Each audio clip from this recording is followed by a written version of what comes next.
के पाप को नष्ट करके और ईश्वर का अनन्य भक्त बनाने की क्षमता केवल सद्गुरुओं में होती है।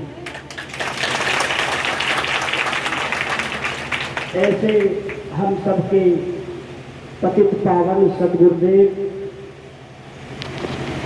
श्री दिव्यानंद जी महाराज, जो शरीर से अदृश्य हैं पर हमारी और आप सबकी आत्मा की आत्मा में आज भी विद्यमान है। दिव्य उसकी तरफ इंगित करता है जो स्थूल नहीं होता है, अलौकिक से भी परे, जिसके लिए वाणी से शब्दों से नहीं कहा जा सकता। आनंद का अर्थ होता है, जैसे कि वेदांत दर्शन में कहा गया है, आनंदो ब्रह्मे विजना, आनंद स्वरूप भगवान को कहा गया है। आनंद जो शब्द है, आनंद उस परमात्मा पर ब्रह्म को इंगित करता है। दिव्य आनंद, दिव्य माने विशेष, सबसे अलग, निराला,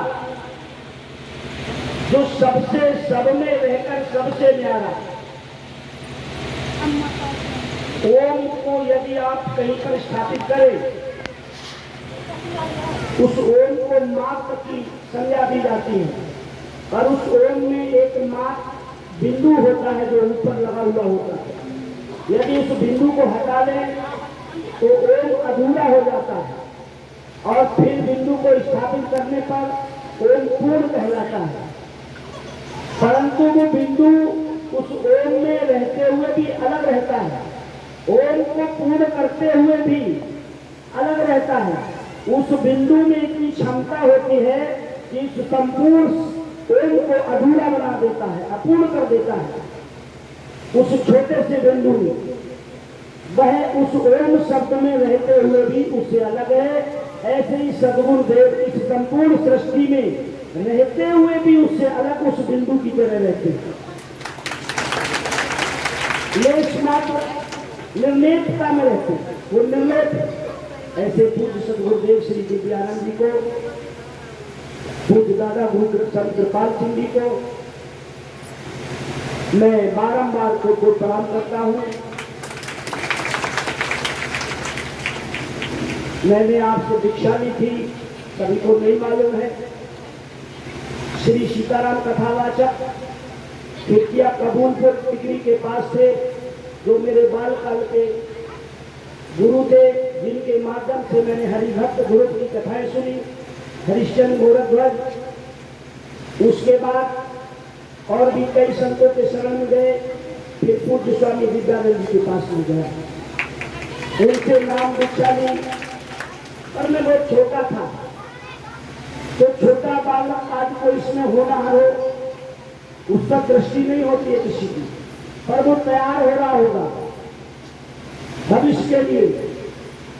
मैं पूज्य आदरणीय ज्ञानी जी के आवास में भी गया, मरीनाथ में, वहां भी सेवा की थी, पर थोड़ा अलग हटके रहता था। फिर उसके बाद मुझे अचानक स्वामी अलखानंद, जो ब्रह्म ज्ञानी थे, उनसे भेंट हुई। उन्होंने मुझे स्थिर कर दिया, ठहरा दिया। इन दोनों गुरुजनों की मैं दिल की गहराइयों से बहुत बहुत आदरपूर्वक श्रद्धा से नमन करता हूँ। और सबसे बड़ी खुशी है कि आज हमारे बीच में देवेंद्र, देवेंद्र का मतलब शरीर से नहीं होता, जो देव है, देव माने शास्त्रों में, वेदों में देव को ब्रह्म का है, परमात्मा का है, परब्रह्म का है, जो समस्त संपूर्ण सृष्टि का स्वामी है, इस शरीर की समस्त इंद्रियों का स्वामी है, उसे देवेंद्र।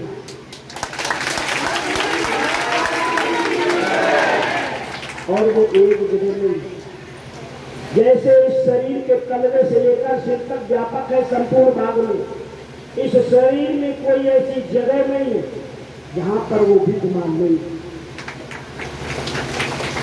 जोई पिंडे सोई ब्रह्मांड, जो इस पिंड रूपी शरीर में व्याप्त है इस संपूर्ण ब्रह्मांड में व्याप्त है।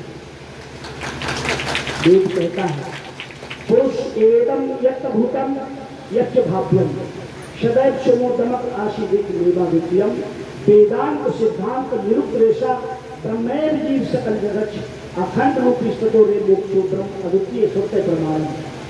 इस बात का सदगुरु के प्रमाण नहीं है, सदगुरु तो सबसे बड़े हैं, लेकिन श्रुति भगवती वेद इस बात का प्रमाण है कि परमात्मा की सिवा कहीं कुछ नहीं है। आप सबके अंदर हमारे गुरु हमारा भगवान विद्यमान है और ऐसे सदगुरु बादल कभी कभी सूर्य के सामने आ जाता है तो अंधकार छा जाता है। कुछ समय के लिए बादल की छटा आई थी जो अंधकार लेकर आई। तमाम लोग भगवान श्री कृष्ण जब धरा पर आए तो 15 बन गए लोग, बन गए कि नहीं बन गए? बोल रहे नकली श्री कृष्ण बन गए। आज हमारे बीच में पुनः इस व्यास गति के श्रेष्ठ और उत्तम उत्तराधिकारी हमारे आपके बीच में है और जो आध्यात्मिक शक्ति का एक पुंज है, शक्ति नहीं एक शक्ति का केंद्र है, पुंज है, ढेर है, जहां से बिजली संपूर्ण जगत में संचालित की जाती है। ऐसे हमारे श्री देवेंद्र जी इस राष्ट्र को इस समाज को जोड़ने का काम करेंगे। आप सभी को असली मार्ग बताने का काम करेंगे और अपने से कभी आपको अलग नहीं करेंगे और आप रह भी नहीं सकते।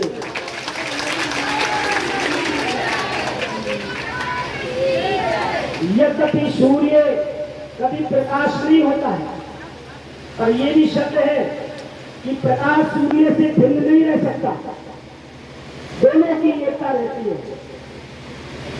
इस तरह से आप लोग भैया जी से अलग नहीं रह सकते और आप भैया जी नहीं बन सकते, ये ध्यान रखें।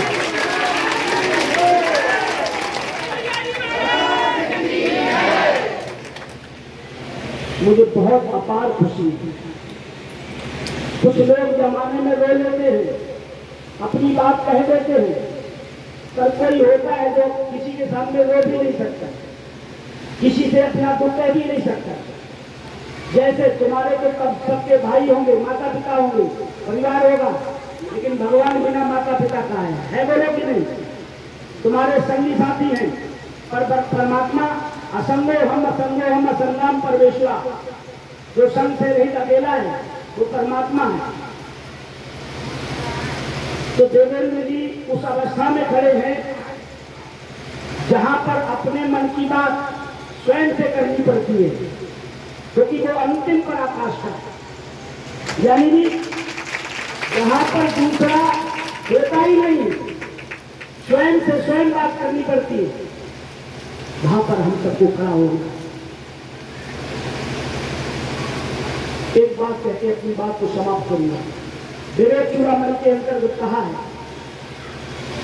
ब्रह्म भूतस्थ संस्कृते विद्वाना वर्तन्ते पुनः। इसका अर्थ होता है ब्रह्म भूतस्थ, ब्रह्म माने वह उस परब्रह्म को कहा है, उस परमात्मा को जो चराचर जगत में रहते हुए भी सबसे प्यारा है। और भूत माने शरीर, जिसको ये बोध हो जाता है कि जो परमात्मा सब में समान रूप से व्याप्त है, अस्तु ये शरीर उसी परमात्मा का शरीर है। ब्रह्म भूतस्थ ये परमात्मा का शरीर है। संस्कृति माने जन्म और मरण, संस्कृत विद्वाना ऐसा जानने वाला विद्वान जन्म और मरण से परे खड़े हो जाता है। वर्तन्ते पुनः, फिर वह बार बार इस कारागार पर जन्म नहीं लेता है, सदा सदा के लिए मोक्ष को प्राप्त हो जाता है।